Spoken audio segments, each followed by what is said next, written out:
Bishop f4 was already mentioned in connection with the name of first world champion Wilhelm Steinitz, who considered this, connected this move, or who played bishop f4, trying to eventually play e3, c5, b4, and pressing black on the queen side, gaining a lot of space there.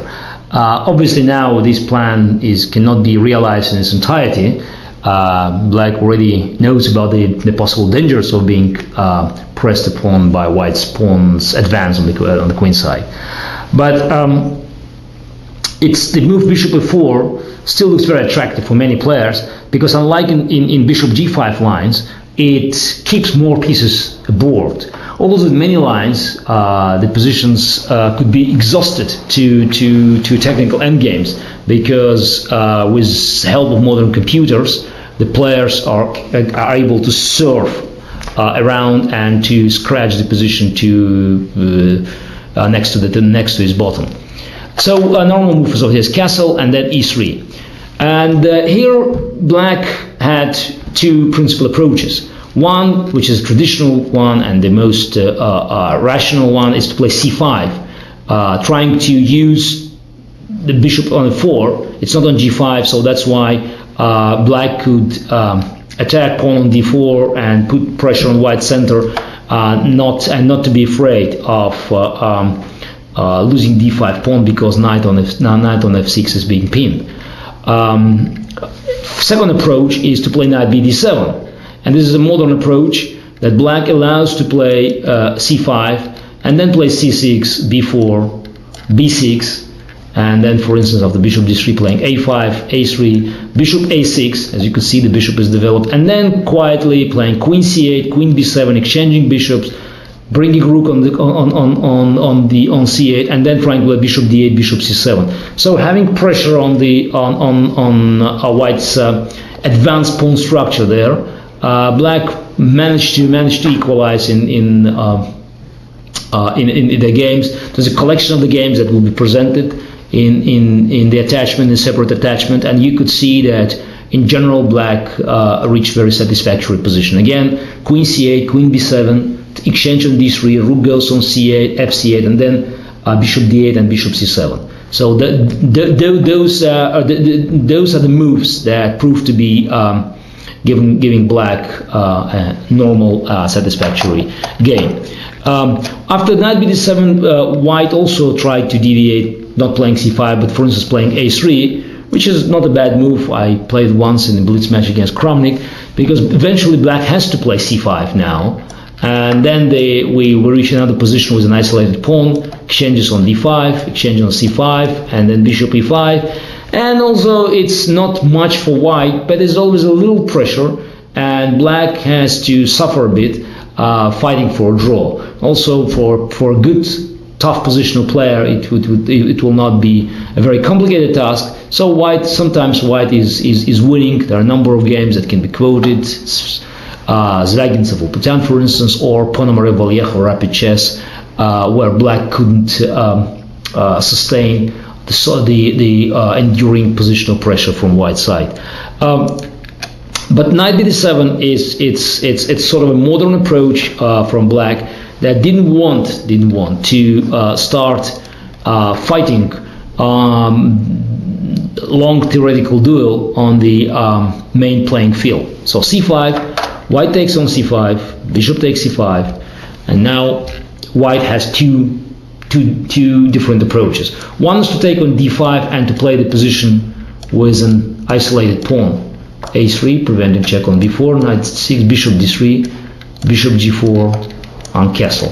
So that's knight c6, bishop d3, of course not, bishop b6, of course bishop g4 allowed queen c2 attacking pawn on h7 and bishop on c5, castle. And now black could play either bishop g4 or immediately d4. So d4, e4, bishop g4, and it seems that black got a passed pawn on d4, but in fact this pawn is blocked by the bishop on d3. So white after h3, queen f6, even tried to play hg4, queen takes f4, knight h2, knight e5, g3, eventually pushing black pieces, forcing the exchange on d3, and having this pawn blockaded and white's pawn active, white always had a chance of fighting for initiative. Or after queen f6, white could go bishop on h2, and then exchange on f3, g takes f3, and white has a slight edge, but it seems that black with creative game could always save it. For instance, playing knight a5, trying to go knight b3 and c5, attacking this strong bishop, or starting just putting rooks on c8 and d8. Black also could go bishop g4, keeping d4 as an option.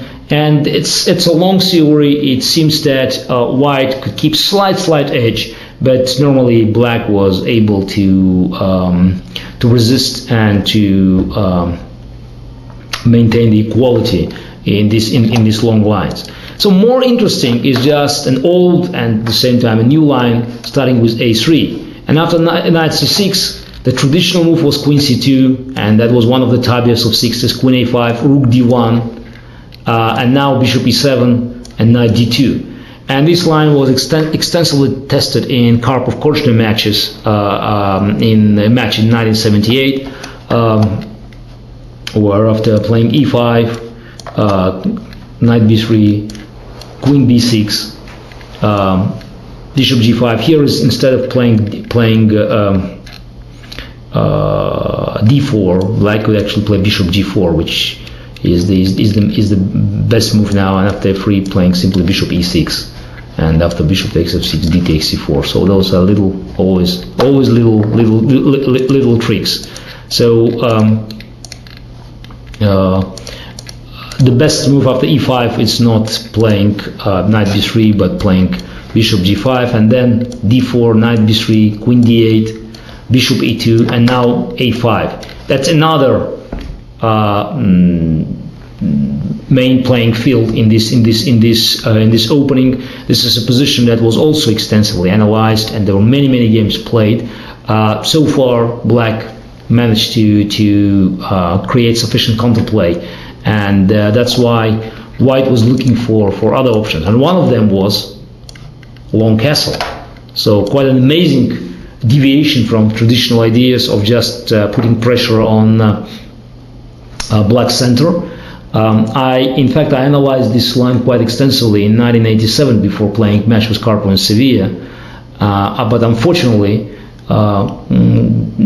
I decided against using this line in the match, which could, I think now, could turn this event into my favor quite decisively, because it was a brand new approach, and I know how difficult it is to fight such new, fresh ideas when the clock is ticking, and especially when you play the World Championship match. Unfortunately, now there's too much known in this position, and we can even talk about a forced draw. Sounds ridiculous. A forced draw, which could occur if you play bishop e7 and then g4, of course. And now the main line is dc4, bishop c4, e5, g5, take on f4, take on f6, bishop f6, knight d5, knight e7, knight takes f6, g f6, rook g1, king h8. Now white tried number of moves here, but e4 proved to be the best one, and then b5, bishop d5, knight takes d5, e d5, b4. And so I want to stop now, because we can continue indefinitely. The best is 8 takes before queen a1, then they do queen a6, and in all these complications ends with a draw. One of the games is Kramnik Anand from their advanced chess match, where the game ended with a table-based ending, queen and pawn versus queen. Players agreed to fix a draw, because with two computers it was sort of useless of playing. In fact, there were other options for both white and black, but the position is equal. So this moves, it's quite a nice and light sequel of the move. So just you play dc4, bishop c4, e5, g5, but each move contains so many possible deviations. There were so many games played to identify that was the best move in this position. There were a number of options that both white and black exhausted before reaching the conclusion this is the best move. So it's virtually impossible even in 10 hours story to tell you all about all the details, because now with the help of the computer database with Megabase you can just go into it by studying the games, collecting them, and always looking for an improvement, because even this game, even the position was played extensively, was tested by Kasparov, Kramnik, Anand, Karpov, Gelfand, Short. You always have a possibility of finding a slight deviation that could give you an edge. It could not be an ultimate truth. It could be just an idea, but it could work in one game, and that's what you need. Just, find something for one game, maybe for one tournament, and that's how you can make your own personal contribution into the opening theory. So the line with bishop a4 offers many options, because a part of this one that I mentioned, queen c2 and castle, there's another modern move, rook c1.